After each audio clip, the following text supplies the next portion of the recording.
Hello बच्चों, कैसे हैं आप सब? I hope you all are fine. बच्चों, नया टॉपिक सिंपल पेंडुलम, ये आज पूरा कंप्लीट कर लेते हैं और बहुत नई चीज़ें इसमें सीखने वाले हैं। और जहाँ जहाँ छोटे छोटे कन्फ्यूजन रह जाते हैं वो सारे कन्फ्यूजन अवॉइड करवा दूंगा।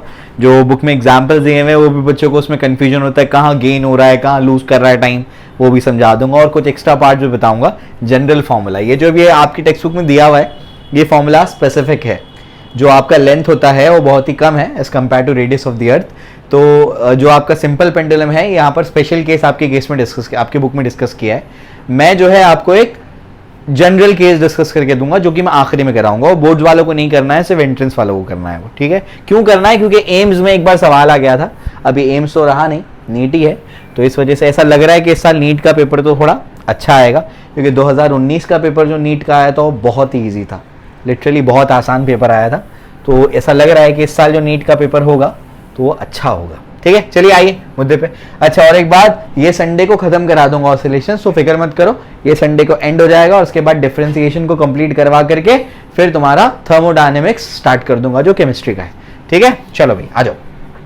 तो हमारा मुद्दा क्या है बच्चों? हमारा मुद्दा है आज का सिंपल पेंडुलम। ये हमारा आज का क्या है? मुद्दा है, ठीक है? तो सबसे पहली चीज क्या है, इसका डेफिनेशन पढ़ना होगा।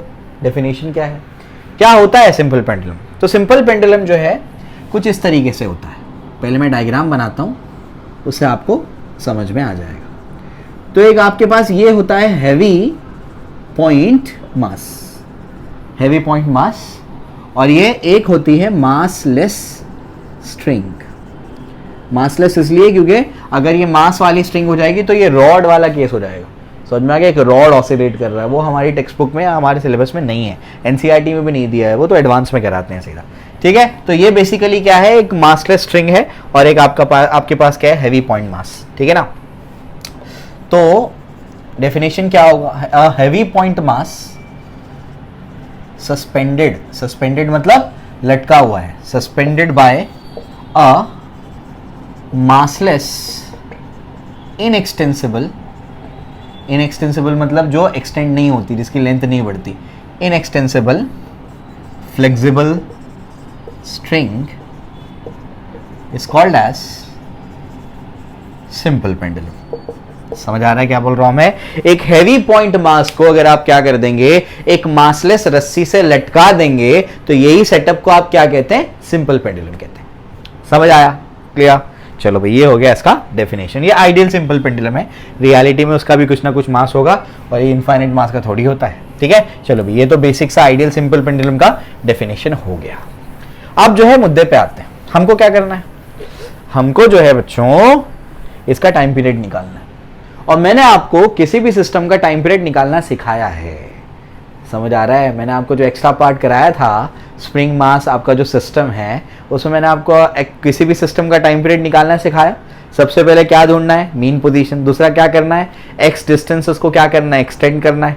समझ आया क्या बोल रहा हूँ? फिर उस पॉइंट पे आपको उसकी फोर्स इक्वेशन लिखनी है, वहां से ओमेगा स्क्वायर निकालना है और टाइम पीरियड आ जाएगा।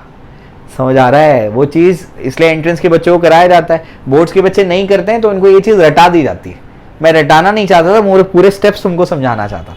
क्लियर हो गया? ठीक है ना? आइए, तो हम लोग बेसिकली क्या करने वाले हैं, हमारा मुद्दा आज का है, हमारा मुद्दा है सबसे इंपॉर्टेंट, वो है time period of a simple pendulum. एक सिंपल पेंडुलम का बच्चों अपने को क्या निकालना है?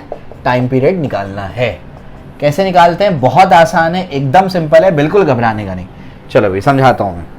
यहाँ पर एक चीज ध्यान रखेंगे आप लोग कि हम जो ऑसिलेशंस ले रहे हैं वो बहुत ही स्मॉल है, उसका एम्पलीट्यूड बहुत ही कम है। समझ आ रहा है क्या बोल रहा हूँ मैं? क्लियर है? बहुत ही कम एम्पलीट्यूड वाला लेंगे। मतलब अगर ये मेरे पास ऐसे सिंपल पेंडुलम है तो इतना सा मैं क्या कर रहा हूँ, उसको ऑसिलेट कर रहा हूँ। समझ आ रहा है क्या बोल रहा हूँ मैं? ऐसे वो बनाने के लिए, समझाने के लिए तो बड़ा बताऊंगा मैं, लेकिन वो है इतना बहुत ही कम। समझ में आ गया कैसे? अगर आपका जो है, मान लो रस्सी जो है 20 सेंटीमीटर की है, तो इसका एम्पलीट्यूड सिर्फ 1 सेंटीमीटर है। समझ आ रहा है क्या बोल रहा हूँ मैं? इतना कम, यानी क्या? Amplitude should be very very small than the length of the string. समझ आ रहा है क्या बोल रहा हूं मैं? क्लियर है? तो अगर आपकी रस्सी 20 सेंटीमीटर की है तो अप्रोक्सीमेटली आपका एम्पलीट्यूड 1 सेंटीमीटर का होना चाहिए। इतना हम लोग क्या कर रहे हैं? रख रहे हैं, ठीक है? तो बहुत ही स्मॉल ऑसिलेशंस के लिए आएंगे। ठीक है, तभी आप क्या करोगे, उसको लीनियर सिंपल हार्मोनिक मोशन से आप उसको सॉल्व कर पाओगे, समझ में आ गया। वरना एंगुलर वाला केस बन जाएगा और फिर हम लोग को और कॉम्प्लिकेशंस आएंगी, वो हमारे सिलेबस में नहीं है तो अपने को करने की जरूरत नहीं है।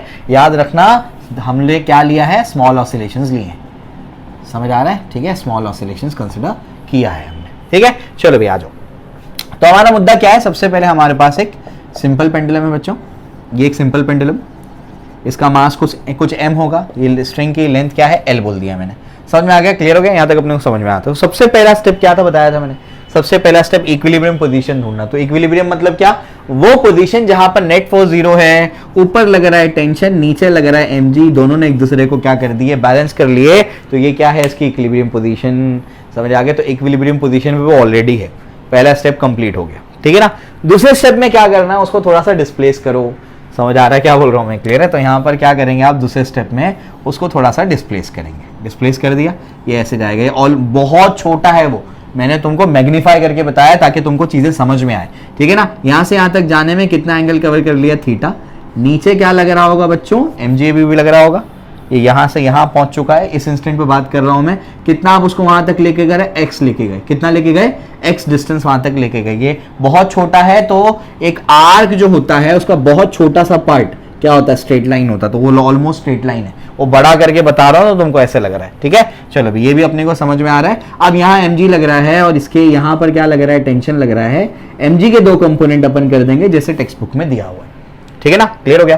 तो अब देखो जरा ध्यान से मैं क्या कर रहा हूं, इसको अगर मैं ऐसे लाइन खींचता हूं तो अगर आप गौर से देखेंगे तो ये दोनों पैरेलल है, ये L वाली लाइन और ये वाली लाइन mg वाली लाइन क्या है, पैरेलल है, और ये ट्रांसवर्सल है, तो अगर ये थीटा है तो बच्चों ये भी क्या हो जाएगा, थीटा, क्यों, करस्पॉन्डिंग एंगल, ये ऐसा है और ये ऐसा है, तो अगर ये थीटा है तो ये भी क्या हो जाएगा, थीटा, क्लियर हो गया, बात समझ में आ गई। तो इस तरीके से है वो, तो ये क्या हो जाएगा, ये हो जाएगा आपका mg cos थीटा और ये आपका क्या हो जाएगा, mg sin थीटा, समझ में आ गया। वो इस साइड पे भी जाएगा, समझ में आ गया, इस साइड पे भी जाएगा, वो अभी मैं तुमको ऐसे समझा रहा हूँ, क्लियर हो गया, ठीक है ना, इस तरीके से वो करेगा, ठीक है। अभी एक साइड से अपना काम बन जाएगा। अब आगे की कहानी क्या है, आगे की कहानी ये है कि बेसिकली मुझे ये देखना होता है थोड़ा सा डिस्प्लेस करके कि ये SHM है या नहीं है, SHM है या नहीं है, मुझे कैसे देखना होगा, मुझे ये देखना होगा कि इस पॉइंट पे इसकी फोर्स इक्वेशन क्या है। तो अगर आप गौर से देखेंगे तो देखो ये कौन सी पोजीशन है, ये मीन पोजीशन है, यहां पर नेट फोर्स क्या है, 0 है, यहां पर नेट फोर्स 0 है।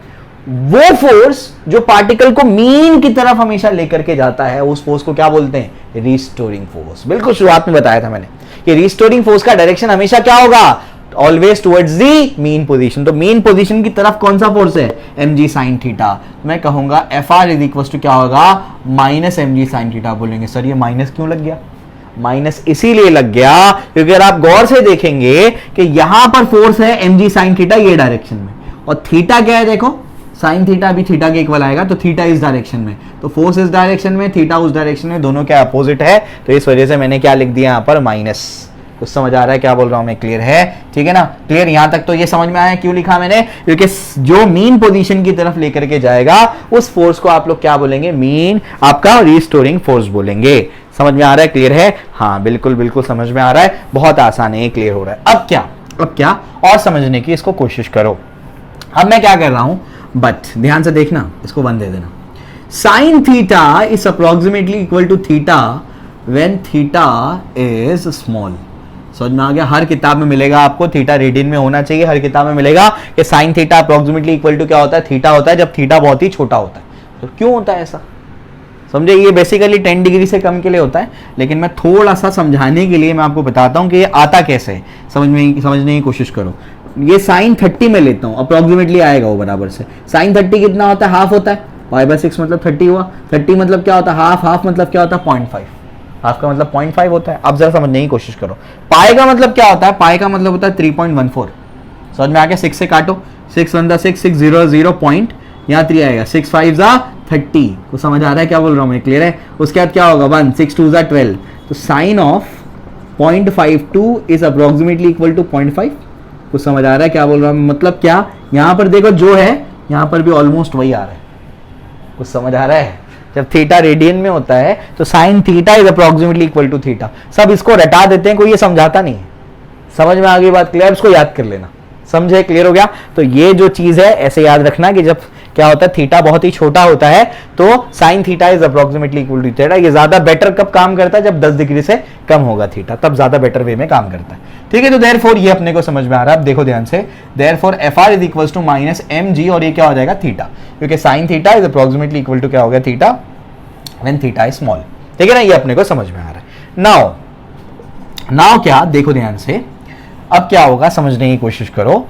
एंगल का फॉर्मूला क्या होता है बच्चों, एंगल का फॉर्मूला होता है angle is equals to arc upon radius. Angle का फॉर्मूला क्या होता है, आर्क अपॉन रेडियस। तो ये एंगल थीटा है, आर्क क्या है, आर्क लेंथ क्या है, आर्क लेंथ एस है, रेडियस क्या है, रेडियस तो एल है। समझ आ रहा है, ऐसे ही तो कुछ है, ये एंगल थीटा, ये आर्क और ये आपका रेडियस। समझ आ रहा है क्या बोल रहा हूं मैं, क्लियर है।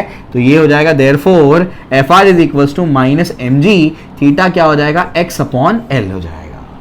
तो समझ आ रहा है क्या बोल रहा हूं मैं, क्लियर है। अब क्या, आप समझने की कोशिश करो।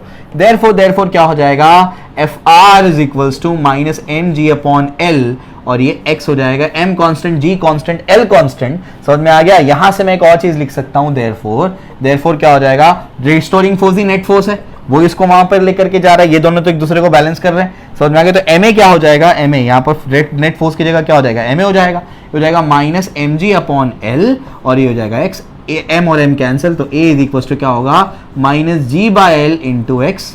Therefore A is directly proportional to minus x। ये स्टेप में था, आपको बताया था मैंने कि जब ये आ जाए कि A is directly proportional to minus x, इसका मतलब ये सिस्टम क्या परफॉर्म कर रहा है, SHM परफॉर्म कर रहा है। समझ आ गया, क्लियर हो गया। सारे टीचर्स आकर के इसको रटाते हैं, जबकि मैंने तुमको पूरे स्टेप्स बताए कि कौन से स्टेप्स आपको किसी भी सिस्टम का टाइम पीरियड फाइंड आउट करना है, उन्हीं स्टेप्स के अकॉर्डिंग आपको लेकर के जा रहा हूं मैं। समझे, पहला इक्विलिब्रियम पोजीशन ढूंढी, ये इक्विलिब्रियम पोजीशन थी, x से डिस्प्लेस किया, उसके बाद उस पॉइंट पे फोर्स इक्वेशन लिखी, उसको सॉल्व किया, a is directly proportional to minus x आ गया। इसका मतलब क्या है, इसका मतलब ये हुआ, इसका मतलब ये हुआ। मैं क्या लिखूंगा, देखो ध्यान से, इसका मतलब ये हुआ। Therefore simple pendulum performs SHM। Simple pendulum क्या परफॉर्म करता है, सिंपल पेंडुलम SHM परफॉर्म कर रहा है, क्योंकि A is directly proportional to minus x। आपको बताया था मैंने, ज्यादा बेटर कंडीशन क्या है, F is directly proportional to minus x, या फिर A is directly proportional to minus x। A is directly proportional to minus x। क्यों, क्योंकि कभी कभी आपको ऐसे पार्टिकल्स के साथ में डील करना पड़ेगा हायर लेवल पे जिसका मास ही नहीं होता है। समझ आ रहा है क्या बोल रहा हूं, तो उस केस में तो फोर्स हमेशा जीरो होगा। तो ज्यादा बेटर क्या है, ज्यादा बेटर है A is directly proportional to minus x। ठीक है, समझ में आ गया। तो there performs SHM since, reason क्या है, since A is directly proportional to minus x। ये अपने पास आ गया, यहां तक समझ में आया, क्लियर है। तो यहां तक तो अपने को बात समझ में आ गई। क्या समझ में आया, तो देयरफॉर क्या आया वापस से, A क्या मिला, माइनस जी अपॉन एल, और ये अपने को क्या मिला, x मिला। ये अपने पास एक्सप्रेशन है, ठीक है ना। अब मैं लिखूंगा but A is equals to minus omega square X होता है। तो दोनों को अगर कंपेयर करेंगे, यही स्टेप होता था, लास्ट स्टेप ये होता था, कंपेयर करो। तो देयरफॉर क्या होगा, बाय कंपेयरिंग, हम लोग कंपेयर करेंगे तो कंपैरिजन से अपने को मिलेगा कि ये और ये इक्वल है। Therefore omega square is equal to क्या होगा, जी बाय एल। तो दिस इंप्लाइज ओमेगा क्या हो जाएगा, ओमेगा हो जाएगा under root of G by L. Now time period का फॉर्मूला बताओ। टाइम पीरियड का फॉर्मूला होता है 2 pi upon omega. 2 pi upon omega क्या होगा, ओमेगा है under root of G by L, यानी 2 pi under root of L by G. समझ में आ गया। जो आप लोग बचपन से पढ़ते आ रहे हो कि सिंपल पेंडुलम के टाइम पीरियड का फॉर्मूला होता है 2 pi under root of L by G, आज उसको आपने प्रूफ कर लिया।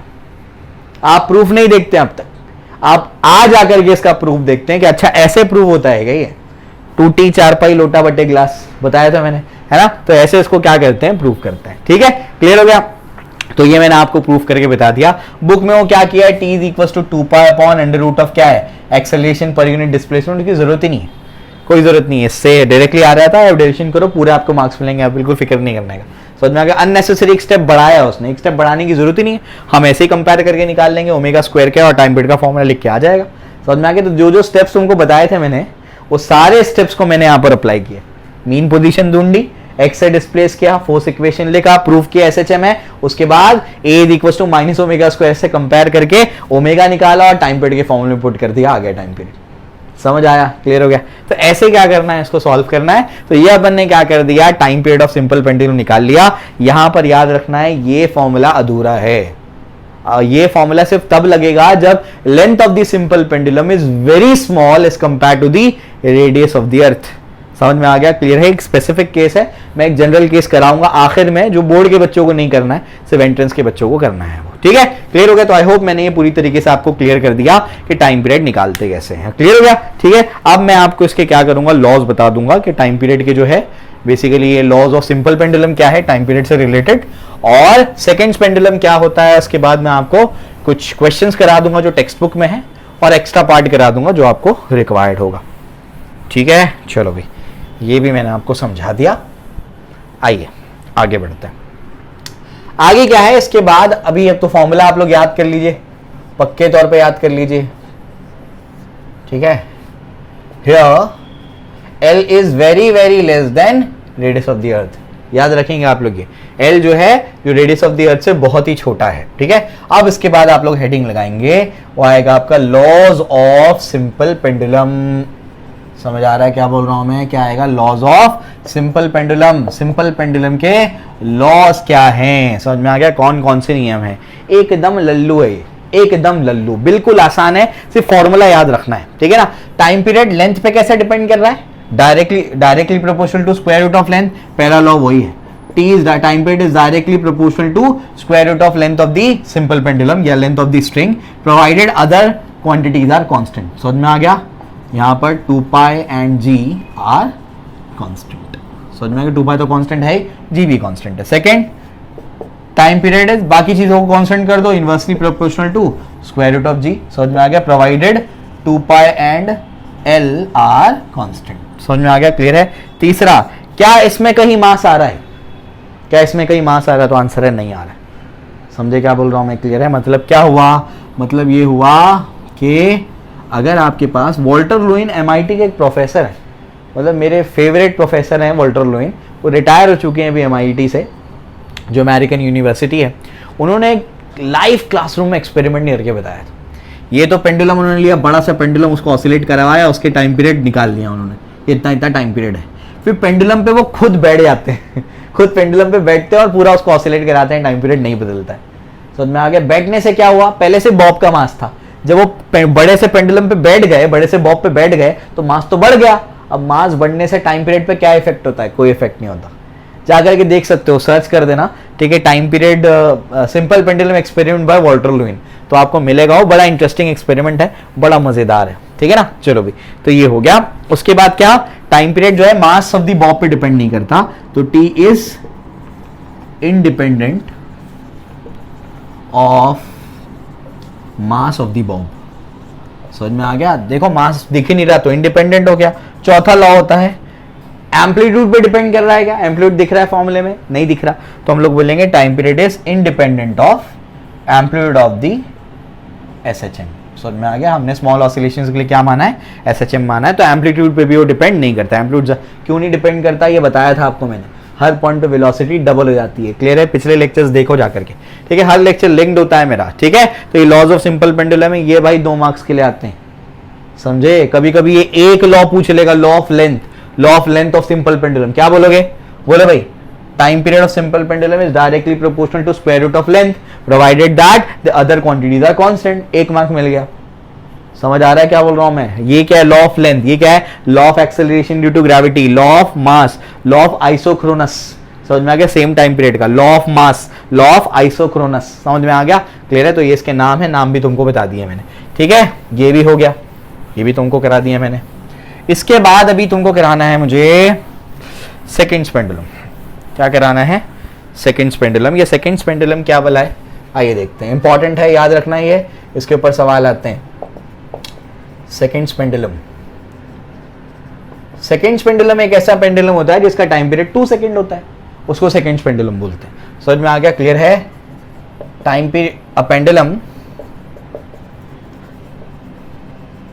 whose capital T and time period is 2 seconds is called as seconds pendulum। समझ में आ गया। पूरा पूरा तुम लोग लिखते बैठना, याद रखना है, क्योंकि क्वेश्चन में सिर्फ ये बोलेगा एक सेकंड्स पेंडुलम है, तो तुमको टाइम पीरियड पता होना चाहिए। समझ आ रहा है, अभी आएंगे क्वेश्चंस। तो ये आपका सेकंड्स पेंडुलम है। अब मुझे ये बताओ टाइम पीरियड का फॉर्मूला क्या है, 2 क्या है, L/G। सिंपल पेंडुलम ही होता है ये, लेकिन एक ऐसा सिंपल पेंडुलम जिसका टाइम पीरियड फिक्स है। समझ में आया। टाइम पीरियड तो कुछ भी हो सकता है, एक ऑसिलेशन 3 सेकंड में कंप्लीट कर ले, 1 सेकंड में कंप्लीट कर ले, 0.2 सेकंड में कंप्लीट कर ले, 10 सेकंड में कंप्लीट कर ले, समझ आ गया। लेकिन एक ऐसा सिंपल पेंडुलम जिसका टाइम पीरियड एग्जैक्टली 2 सेकंड है, इसको क्या बोलेंगे, सेकंड्स पेंडुलम। तो ये 2 सेकंड, तो टाइम पीरियड 2 सेकंड है, 2 पुट करो, 2 पाई अंडर रूट ऑफ क्या होगा, L बाई जी, 2 और 2 कैंसिल हो जाएगा, ये 1, ये पाई अंडर रूट ऑफ क्या होगा, L बाई जी। आगे कहानी क्या होगी, इसको नीचे भेजो, देयरफॉर क्या होगा, 1 upon pi is equals to क्या होगा, under root of L by g. Squaring करो, जल्दी से बोले क्या होगा, 1 upon pi square is L by g. Length क्या हो जाएगा, लेंथ ऑफ सेकंड्स पेंडुलम, बोलो G बाय पाई स्क्वायर। समझ में आ गया, G कितना होता है 9.8, पाई स्क्वायर कितना होता है 9.86, यानी अप्रोक्सीमेटली क्या होता है 1 मीटर, लगभग 1 मीटर।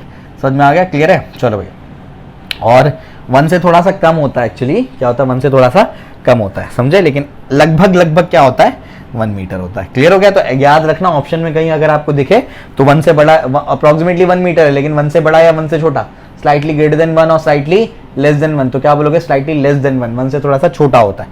समझ में आ गया, क्लियर है। 0.98 के आसपास, 99 के आसपास कुछ होता है, ठीक है। तो ये तुमको बता दिया, मैं बताया ना जी कितना होता है 9.8, ये में 9.86 दोनों कट गए, क्या बचेगा, लगभग 1 बचेगा, ठीक है। तो ये भी तुमको बता दिया मैंने, सेकंड्स पेंडुलम, याद रखना है, ये इंपॉर्टेंट चीज है, ठीक है। चलो भाई, ये हो गया। अब इसके बाद और क्या बताना है तुमको मुझे, और क्या है, कुछ क्वेश्चंस कराने हैं तुम लोगों को मुझे। हाँ, उससे पहले मैं कुछ और चीज़ें बताऊँ तुम लोगों को, देखो ध्यान से, इंपॉर्टेंट पॉइंट्स करके लिख लेना, इंपॉर्टेंट पॉइंट्स।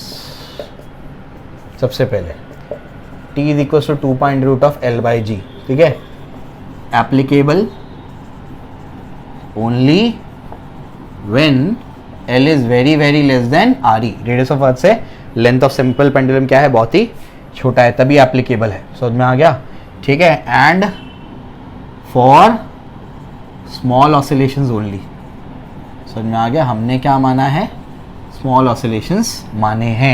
समझ में आ गया, क्लियर हो गया। चलो इसके बाद क्या, अब याद ध्यान से देखो, if time period increases, time period बढ़ेगा कैसे, टाइम पीरियड बढ़ेगा या तो लेंथ बढ़ जाए या तो एक्सेलरेशन टू ग्रेविटी कम हो जाए।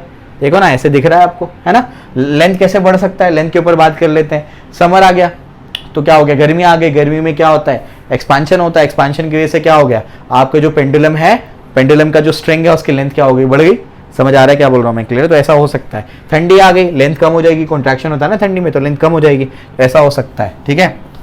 तो अगर टाइम पीरियड बढ़ जाए, कोई भी तरीके से बढ़ जाए, या तो क्या हो जाए, आपका एक्सेलरेशन टू ग्रेविटी कम हो जाए तब बढ़ जाएगा, या तो लेंथ बढ़ जाए तब बढ़ जाएगा। अगर टाइम पीरियड बढ़ जाए, then time period increases, then the clock based on pendulum becomes slower.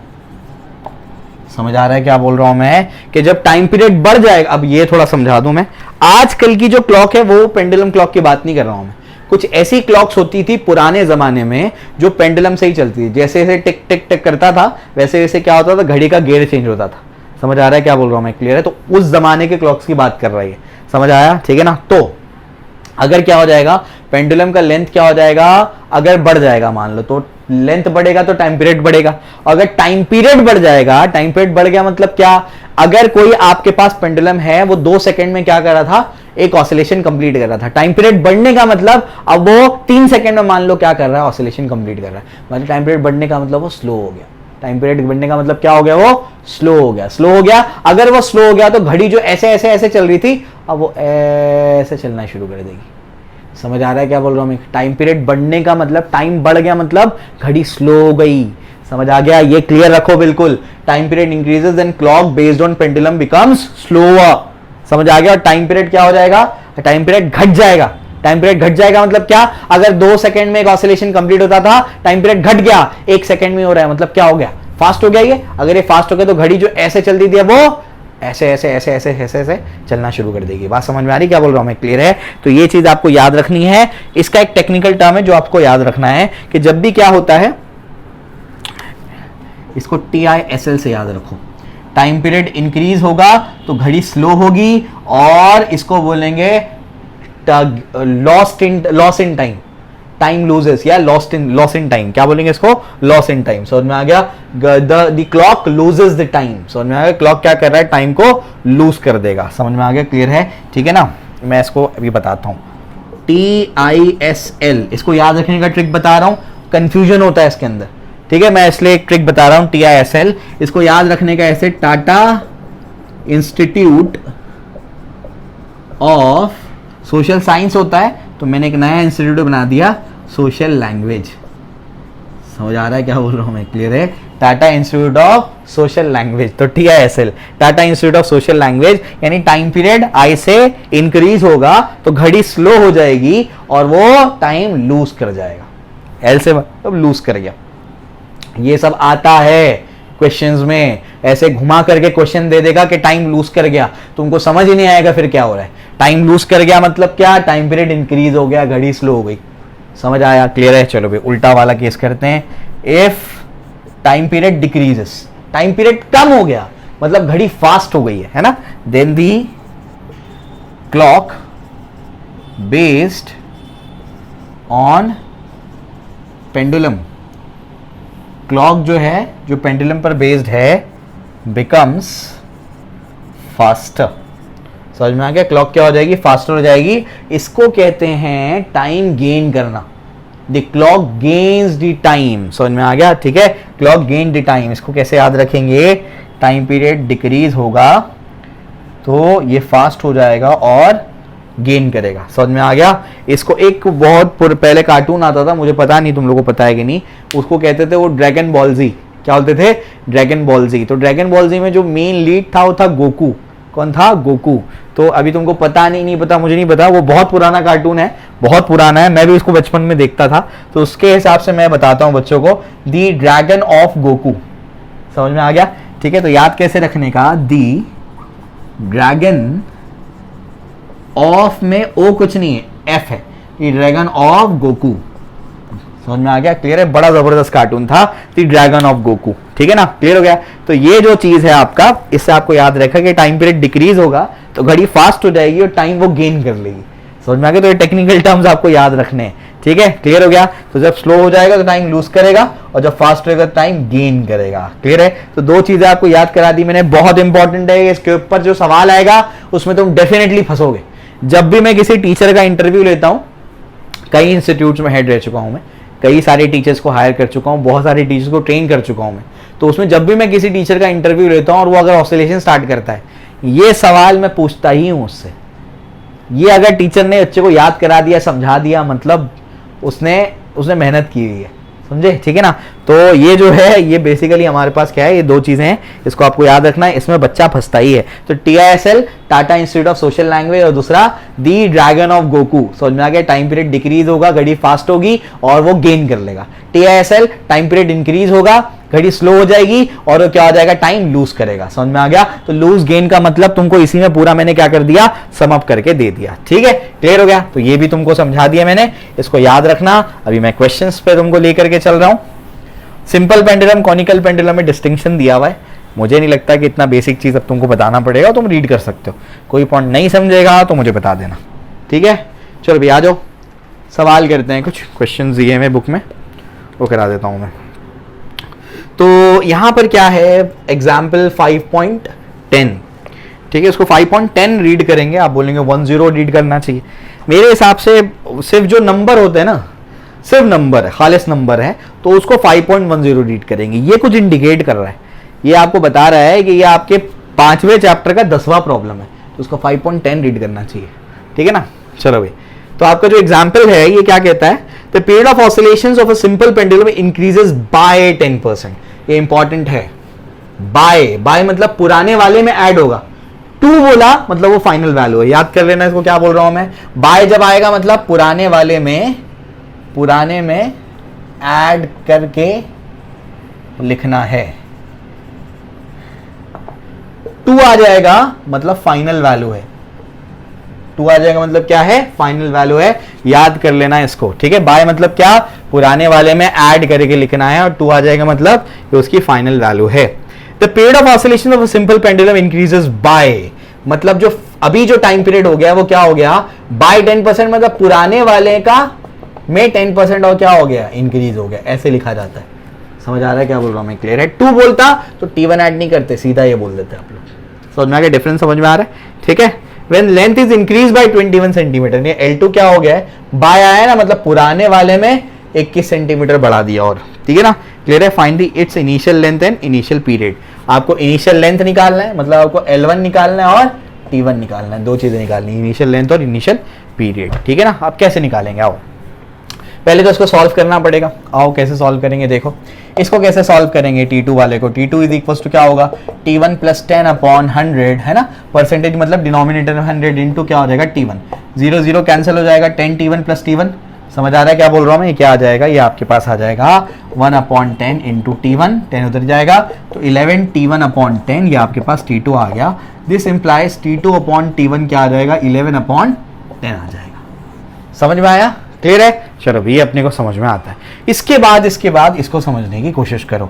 मैं क्या करता हूँ, इसको ऐसे ही रहने देते हैं, इसको कुछ नहीं करते क्योंकि मैं क्या कर पाऊंगा, क्योंकि यहाँ पर तो वैसे मल्टीप्लिकेशन डिवीजन है नहीं, इसको ये कर सकते हैं कि 21 सेंटीमीटर है ना, यानी 0.21 मीटर में कन्वर्ट कर लिया उसको मैंने, ठीक है। अब मुझे बताओ टाइम पीरियड का फॉर्मूला क्या है। टाइम पीरियड का फॉर्मूला होता है सिंपल पेंडुलम का √L/G, ये फॉर्मूला होता है।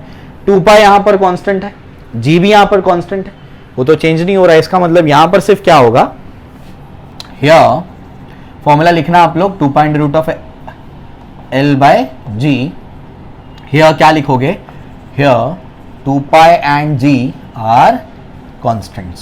समझ में आ गया, लेंथ बढ़ी ना तो G और 2π तो कांस्टेंट है, तो time period is directly proportional to √L, therefore क्या होगा, T1 upon T2 is equal to क्या होगा, √L2 अपॉन L1 हो जाएगा, ठीक है ना, क्लियर हो गया। अब मेरे पास क्या है, देखो ध्यान से, मेरे पास क्या क्या चीजें हैं। T1 अपॉन T2 क्या होगा, 10/11 √, देखो ध्यान से, L2 है ना, ये उल्टा कर दिया अपन ने, यहाँ T1 है तो यहाँ पर भी L1 आना चाहिए, L1 अपॉन क्या हो जाएगा, L2, तो L1 अपॉन L2 क्या है, L2 है L1 प्लस 0.1। समझ में आ गया, तो यहाँ तक तो समझ में आ गया होगा। इसको रब करते हैं, अब उसको सॉल्व करते हैं आगे।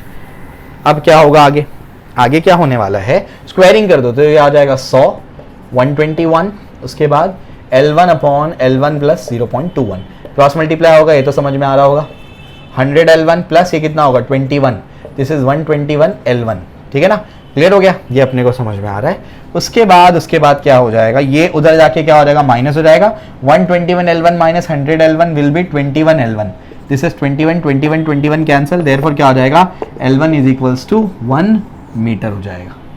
समझ आ रहा है क्या बोल रहा हूं मैं। तो इनिशियल लेंथ आपको मिल गई, अब इनिशियल टाइम पीरियड निकाल लो, बहुत आसान है इनिशियल टाइम पीरियड निकालना। Therefore initial time period is T1, 2.√ क्या होगा, L1/G, समझ में आ गया। देयरफॉर क्या हो जाएगा, T1 is equal to 2.√ L1 कितना है, L1 है 1 डिवाइड बाय G का वैल्यू कितना है आपका 9.8, मैं अप्रोक्सीमेट करके दे दूं, अप्रोक्सीमेट करके देता हूं 10, 2π, पाई को हाथ मत लगाओ, ये कितना होगा 0.1 होगा, 0.1 मतलब क्या, अभी बताया था कुछ दिन पहले कैलकुलेशन, ठीक है, ये हो जाएगा 10 इंटू 10⁻², 2 डेसिमल शिफ्ट किया, समझे, 2π √10 10⁻², बाहर निकलेगा तो 10⁻1, √10 को क्या लिखोगे, पाई, तो जाएगा पाई स्क्वायर, ये हो जाएगा पाई इंटू पाई क्या हो जाएगा पाई स्क्वायर, 10⁻1, पाई स्क्वायर को क्या लिखोगे 10, तो 2 इंटू 10 डिवाइड बाई ये वाला क्या हो जाएगा, ये वाला भी हो जाएगा 10, 10 और 10 क्या हो गया कैंसिल, 2 सेकंड के आसपास आंसर 2.006। समझ में आ गया। बोर्ड एग्जाम में डायरेक्ट कैलकुलेशन मत करना, गड़बड़ हो जाएगी। समझ में आ रहा है क्या बोल रहा हूँ, क्यों, क्योंकि टाइम पीरियड में बहुत ज्यादा फर्क नहीं आ जाता है, 2 सेकंड्स था और 2.006 सेकंड्स आ रहा है, समझे, मैंने आपको अप्रोक्सीमेटली कैलकुलेट करके दे दिया, ठीक है, ऐसा दिमाग लगा सकते हो तुम, ठीक है, ये स्टेप्स तुमको कहीं और काम आ जाएंगे कैलकुलेशन में, ठीक है। चलो अभी तुमको हर लिहाज से रेडी कर रहा हूँ मैं, ठीक है, बोर्ड्स के लिए भी रेडी कर रहा हूँ, एंट्रेंस के लिए भी रेडी कर रहा हूँ, सारे कॉन्सेप्ट्स क्लियर कर रहा हूँ, न्यूमेरिकल्स करा रहा हूँ, अच्छा स्कोर करना बस तुम्हारी जिम्मेदारी है कि बहुत अच्छा स्कोर करके दो तुम, है ना। चलो आ जाओ नेक्स्ट क्वेश्चन पे चलते हैं, एग्जाम्पल 5.11, ये 5.11 जो आपका एग्जाम्पल दिया हुआ है ये बता देता हूँ। In summer season a pendulum clock is regulated as a seconds pendulum and it keeps correct time. तो समर सीजन में क्या था, समर सीजन में आपका जो एक पेंडुलम क्लॉक है उसको सेकंड्स पेंडुलम के तौर पे इस्तेमाल किया जा रहा था और उसका जो टाइम पीरियड था वो 2 सेकंड होगा क्योंकि वो सेकंड्स पेंडुलम था। समझ में आ गया, ठीक है ना। करेक्ट टाइम, पहले करेक्ट टाइम बता रहा था। ड्यूरिंग विंटर, अब विंटर में यानी ठंडी आ गई। अब अगर ठंडी में क्या हो रहा है, ठंडी आ गई तो क्या होगा, समर में बिल्कुल सही काम कर रहा था, ठंडी आएगी तो क्या होगा, अब जो आपका पेंडुलम है, ये ऐसे बॉब लगा हुआ है ना इस पे, ये मेटल का बना हुआ है। इसका बना हुआ है मेटल का। ठंडी आएगी तो क्या होगा, मेटल कॉन्ट्रैक्ट हो जाता है, लेंथ कम हो जाएगी। समझ में आ गया। जब विंटर सीजन आएगा तो लेंथ क्या हो जाएगा, डिक्रीज हो जाएगी। समझ में कितनी डिक्रीज हुई है वो बताया हम लोगों ने। ठीक है, देख लेते हैं। ये कहता है during winter the length of pendulum decreases by 1%। समझ में आ गया। बाय मतलब क्या, बाय मतलब क्या, पुराने वाले में से क्या करना है, माइनस करना है। समझ आ गया। डिक्रीजेस बोला है ना तो माइनस करना है। ठीक है ना। How much the clock will gain और लूज इन मंडे, TISL। समझ आ रहा है क्या बोल रहा हूं मैं, क्लियर है। The dragon of Goku. ठीक है ना, याद रखो TDFG। ठीक, तो लेंथ क्या हो गई, अभी नई वाली जो लेंथ हो गई है विंटर में, जो लेंथ हो गई है वो क्या हो गई है, 0.1% क्या हो गई, डिक्रीज हो गई। वो आई एम सॉरी 1% डिक्रीज हो गई, तो गड़बड़ हो जाती। तो क्या हो गया, डिक्रीज हो गई, यानी समर में जो भी थी उसका 1% क्या हो गया, डिक्रीज हो गया। ठीक है ना, 1% उसका क्या हो गया, डिक्रीज हो गया। ठीक है, तो इस तरीके से अपने पास ये है। ठीक, 1%, 0.1 लिख दिया फिर से, 1% क्या हो गया, डिक्रीज हो गया। ठीक है ना, क्लियर हो गया। चलो भैया LS जो भी आपका समर में था उसमें से क्या हो गया, 1% डिक्रीज हो गया। LS माइनस क्या होगा, 1/100 इंटू क्या हो जाएगा, LS हो जाएगा। समझ में आ गया। इसको यहाँ भेजो तो क्या होगा, 100 LS minus LS, 100 LS minus 1 LS यानी LS डिवाइड बाय क्या होगा, 100 यानी कितना होगा, 99 LS डिवाइड बाय 100 यानी कितना होगा, 0.99 LS हो जाएगा। ठीक है, तो ये आपका विंटर वाला जो आया, विंटर वाला क्या आया, विंटर वाला आपका आया 0.99 LS आया। ठीक है, इतनी अभी लेंथ हो चुकी है। अब आपको पूछता है कि टाइम कितना गेन किया या लूज किया, टाइम कितना गेन किया या फिर क्या हुआ, लूज हुआ, ये आपको निकालना है। ये आप कैसे निकालेंगे आइए उसको मैं समझाता हूं आपको। ठीक है, तो टाइम पीरियड गेन किया या लूज किया वो निकालने के लिए आपको देखना पड़ेगा कि पहले का टाइम पीरियड क्या था। ठीक है, चलो भाई, तो पहले का टाइम पीरियड क्या था, समर में 2 सेकेंड्स था। ठीक है, कितने ऑसिलेशंस परफॉर्म कर रहा था अगर आपको निकालना है पर डे, तो उसका फॉर्मूला लिख करके दे देता हूं मैं। ठीक है, तो नंबर ऑफ ऑसिलेशंस, पुराना वाला मैं भी करा रहा हूं, ऑसिलेशंस पर डे, एक दिन में कितने ऑसिलेशंस अगर वो परफॉर्म कर रहा था तो उसका फॉर्मूला है number of seconds in 1 day, एक दिन में कितने सेकेंड्स है, divide by time period of 1 oscillation, एक ऑसिलेशन का टाइम पीरियड कितना है। समझ में, अगर आपको ये निकालना है कि एक दिन में कितने ऑसिलेशन हुए तो आपको क्या करना पड़ेगा, number of seconds in Monday divide by क्या हो जाएगा, टाइम पीरियड। ठीक है ना, देयरफॉर क्या हो जाएगा, ये वैसे का वैसे ही number of oscillations per day. तो पहले कितने एक दिन में कितना पर डे निकालना है ना, तो 1 डे यहां पर लिखा है। 4 दिन में निकालना तो वहां 4 डे लिखता। एक दिन में 24 आवर्स होते हैं, 24 आवर्स मतलब 86400 सेकेंड्स होते हैं। उसमें कितने होते हैं, 86400 सेकेंड्स। तो 86400 सेकेंड्स डिवाइडेड बाय कितना हो जाएगा, 2 second, second cancel, 2 1 jar, 2 4 jar, 2 3 jar, 2 2 jar, 0 0 यानी 43,200 oscillations per day, 43,200 oscillations per day. समझ आ रहा है क्या बोल रहा हूं मैं, क्लियर है। तो एक दिन में कितने ऑसिलेशंस हो रहे थे पहले, 43,200 number of oscillations per day. समझ में आ गया, क्लियर हो गया इस तरीके से। तो ये समझ में आ रहा है। अब क्या हो गया है, अब मुझे क्या करना पड़ेगा, अब मुझे अगर देखना है कि अभी कितने ऑसिलेशंस हो रहे हैं तो उसके लिए मुझे क्या चाहिए, मुझे टाइम पीरियड चाहिए। समझ आ रहा है क्या बोल रहा हूं मैं, क्यों, क्योंकि लेंथ क्या हो गई, डिक्रीज हो गई, तो टाइम पीरियड भी कम हो चुका है।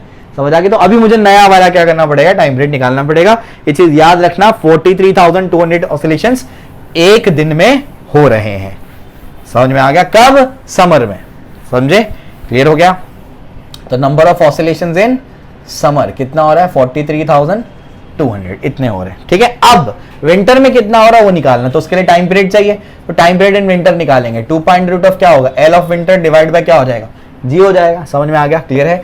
2 पाई लेंथ ऑफ विंटर कितना आया, ये कितना आया, 0.99 आया, कितना आया, नहीं चेक कर लेते हैं जरा, हाँ 0.99 LS आया, ये 0.99 LS डिवाइड बाय क्या है, जी। इसको पूरा कैलकुलेट तुम लोग करना, मैं सीधा आंसर बता रहा हूं, वो आएगा 1.99 सेकेंड। कितना आएगा वो, 1.99 सेकेंड आ जाएगा। समझ आ रहा है, क्लियर हो गया। ठीक है, तो इस तरीके से आप लोग क्या कर सकते हो उसको, इसको शॉर्ट में कैसे करोगे बता देता हूं मैं। ये तो 0.99 LS आया है ना, यही आया। LW आप लोग ने निकाला भी इसको, ये जो है ना, ये ऐसे करना है इसको, 2 पाई रूट ऑफ LS ये G और ये 0.99, इसको अलग कर लेना, अंडर रूट ऑफ 0.99 इसको अलग कर लेना। इसको जैसे ही अलग करोगे तो ये चीज़ क्या हो जाएगी, ये हो जाएगी टी ऑफ समर, और टी ऑफ समर कितना है 2 सेकेंड्स, समझ आ रहा है। तो टी ऑफ विंटर क्या आ जाएगा, ये हो जाएगा 2 इंटू अंडर रूट ऑफ 0.99, समझ आ रहा है, क्लियर है। उसका फिर तुम निकालोगे तो इतना आ जाएगा, ये टी इन विंटर कितना आएगा 1.99 सेकेंड्स, ठीक है। अब नंबर ऑफ ऑसिलेशंस निकालो, number of oscillations in winter निकालो। Number of oscillation in winter कैसे निकालोगे, सेम वही formula, number of seconds in 1 day 86,400 divided by 1.99, time period in one oscillation, time period of one oscillation, ठीक है ना। इसको जब डिवाइड करोगे तो फाइनल आंसर तुम्हारा आएगा 43417, कितना आएगा 43417 ऑसिलेशंस पर डे। पहले कितने हो रहे थे 43,200, अब कितने हो रहे हैं 43,417 ऑसिलेशंस। समझो ऑसिलेशंस बढ़ गए, क्यों, लेंथ क्या हो गई, लेंथ कम हो गई, लेंथ कम हो गई तो क्या होगा, टाइम पीरियड कम हो गया, समझ आ रहा है क्या होगा, लेंथ अगर कम होगी तो टाइम, क्यों क्या होता है, टाइम पीरियड का फॉर्मूला क्या है, डायरेक्टली प्रोपोर्शनल रूट है, लेंथ अगर कम होगी तो क्या होगा, टाइम पीरियड कम होगा, टाइम पीरियड कम हो गया, मैंने क्या आ गया, द ड्रैगन ऑफ गोकू, समझ आ गया, यानी क्या, जब टाइम डिक्रीज होगा, टाइम पीरियड डिक्रीज होगा, घड़ी फास्ट हो जाएगी और वो गेन करेगा, समझ आ गया। अब तुमको समझ में आएगी ये चीजें कि क्या बता, इंपॉर्टेंट चीज बताइए मैंने तुमको, ठीक है। चलो भैया अभी तुमको समझ में आ गया। अब क्या है, अब ऑसिलेशंस वो ज्यादा परफॉर्म कर रहा है, ठीक, क्यों, क्योंकि अब वो क्या कर रहा है, पहले 2 सेकंड में एक ऑसिलेशन कंप्लीट करता था, अब 1.99 सेकंड में ही कंप्लीट कर लेता है, तो उतने टाइम में ज्यादा ऑसिलेशन करेगा। अब तो समझ में आ गया, तो ज्यादा ऑसिलेशन परफॉर्म कर रहा है, तो देयरफॉर 43417 आया ये, देयरफॉर गेन इन ऑसिलेशन, समझ में आ गया, गेन इन ऑसिलेशन, ऑसिलेशंस में कितना गेन हुआ, तो कैसे निकालोगे, 43417 माइनस 43200, तो कितना हो जाएगा 217 ऑसिलेशंस गेन कर लिया उसने, समझ में आ गया। और एक ऑसिलेशन को 2 सेकंड लगता है, एक ऑसिलेशन कितना टाइम लगता है, कितना लगता था 2 सेकंड, 217 ऑसिलेशन को कितना टाइम लगेगा, 217 इंटू 2 सेकेंड, समझ में आ गया। मल्टीप्लाई करो कितना आएगा 217 इंटू 2, 7 2 ज़ा 14, 2 ज़ा 2 3, 2 2 ज़ा 4, 434 सेकेंड उसने क्या कर लिया, गेन कर लिया, समझ आ रहा है क्या बोल रहा हूं मैं। Time period decrease, length decrease होगी तो टाइम पीरियड डिक्रीज होगा, तो dragon of Goku time period decrease होगा तो घड़ी फास्ट हो जाएगी और टाइम गेन करेगा, तो टाइम गेन कितना आएगा 434 सेकेंड, समझ में आ गया, इतना टाइम गेन कर लिया। तो गेन लूज कब होगा, क्या होगा, वो समझा दिया तुमको मैंने, लेंथ कम हो रही थी तो टाइम पीरियड कम होगा, टाइम पीरियड कम होगा तो घड़ी फास्ट और टाइम गेन कर लेगा, समझ में आ गया, कोई कंफ्यूजन नहीं रहेगा। TISL और TDFG, समझ में आ गया। TISL यानी क्या, Tata institute of social language, और दी ड्रैगन ऑफ गोकू, समझे, क्लियर हो गया। तो ये तुमको समझा दिया मैंने, कितना टाइम हो गया 44 मिनट्स हो गए, ठीक है। चलो भाई यहाँ तक तो तुमको करा दिया मैंने, ये भी समझा दिया कैसे गेन करेगा कैसे लूज करेगा, वो क्लियर हो गया है, ठीक है।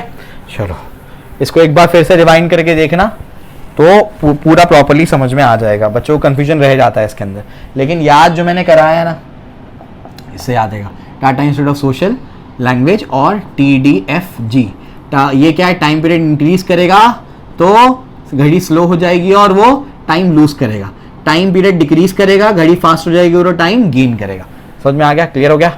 चलो भाई यहाँ तक तो बोर्ड वालों के लिए, CET वालों के लिए यहाँ तक सफिशिएंट है। नीट JEE वाले इससे आगे का पार्ट अभी मेरे साथ में करेंगे, ठीक है। अब क्या नेक्स्ट जो है वो है time period of simple pendulum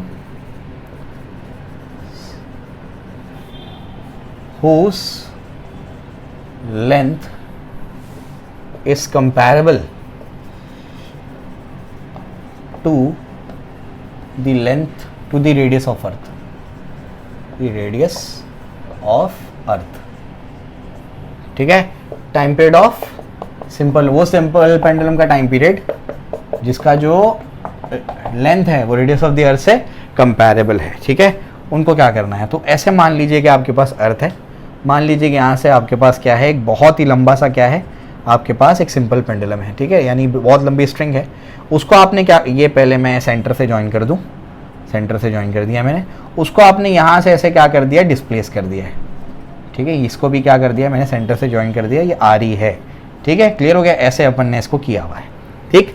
अब क्या होता है, इसको यहाँ से जैसे ही मैंने इसको डिस्प्लेस किया, ये एंगल को बीटा बोल रहा हूँ मैं और ये एंगल को बोल रहा हूँ मैं गामा। बीटा गामा बहुत ही छोटे हैं, beta and gamma tends to 0 हैं, ठीक है। वो तुमको समझाने के लिए बहुत बड़ा बनाया है मैंने, ठीक है। इस तरीके से एक छोटा सा मैंने ऑसिलेशन यहाँ पर दिया है, ऐसे समझो इसको। और मैंने क्या कर दिया है, मैंने इनको सेंटर से मिला दिया ताकि कैलकुलेशन के लिए आसानी हो। डेरिवेशन कुछ भी ज़रूरी नहीं है, फॉर्मूला जो डिराइव होगा वो ज़रूरी है, ठीक है। mg यहीं लगेगा, mg सेंटर की तरफ लगता है, वेट जो होगा आपका वो सेंटर की तरफ लगेगा, इसे mg ऐसा होगा, ठीक है। तो यहाँ पर जो है, अगर अपन इसका फ्री बॉडी डायग्राम बनाएंगे तो यहाँ पर टेंशन लग रहा है, ये ऐसा है, और यहाँ पर क्या है आपका mg है, ठीक है। इसको ऐसे लेके जाएंगे तो अगर आप गौर से देखेंगे तो वो क्या रहा है, ये ऐसे जेड शेप यहाँ बन रहा है, इसका मतलब ये क्या है गामा, ये जेड शेप यहाँ बन रहा है, यानी ये क्या है बीटा, और यहाँ पर क्या होगा आपका टेंशन। तो यहाँ टेंशन लग रहा है, ये आपका बीटा है और ये आपका क्या है गामा है। इसके दो कंपोनेंट यहाँ बन सकते हैं, एक कंपोनेंट ये क्या होगा बताओ, ये क्या हो जाएगा टी कॉस बीटा, और ये क्या हो जाएगा mg कॉस गामा। ये क्या हो जाएगा टी साइन बीटा, और ये क्या हो जाएगा, जल्दी बोलिए, हो जाएगा mg साइन गामा। समझ में आ गया, क्लियर हो गया। इस तरीके से अपने पास ये आया है, ठीक है। अब इसके बाद क्या है, इसने तो इसको बैलेंस कर लिया है, यानी T cos beta is equal to क्या हो जाएगा mg कॉस गामा आ जाएगा। इसको 1 दे दो, ठीक है। वहां से टी निकाल के पुट करेंगे। ये जो दोनों है, ये जो है, ये इसको क्या करेंगे, मीन पोजीशन की तरफ लेके जाएंगे, यानी ये नेट फोर्स का काम करेंगे। कौन कौन, ये दोनों काम करेंगे। तो क्या लिखूंगा मैं, T sine beta plus mg sine gamma is equal to क्या होगा, ma हो जाएगा। समझ आ रहा है, क्लियर हो गया। अब यहां से देखो t का वैल्यू क्या होगा, mg cos gamma divide by क्या होगा, cos बीटा।